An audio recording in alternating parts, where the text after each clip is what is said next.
Okay, so by this point in time you should have done all your efficiencies. I'm using the same system simulated that we used for the GridSci system, so I'm just going to use the same one. I'm going to step you guys through the efficiencies very briefly for the guys that didn't watch that video. So you start off with some 32 by 40 watt downlights from the entertainment area, which we made efficient. You guys can see it over there.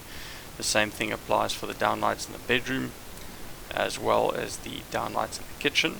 And then we had an old chest freezer that we took for a bit of an upgrade, and then the 200 litre electric geyser with a little bit of an evening bias, and we're going to sort him out by making him a solar geyser, 300 litre solar geyser, as you can see there.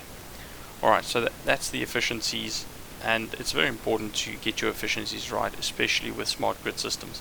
GridSci, depending on which tariff you're using, if it's a one-to-one with a disk rule that applies, you can store some excess energy in the daytime, you can use it again at night, so the time of your consumption doesn't really matter.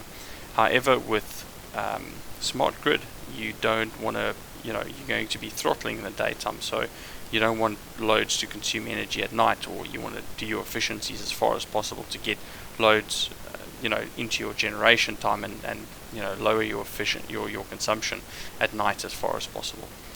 Okay, one last thing before we start with the setup of the GridSci system.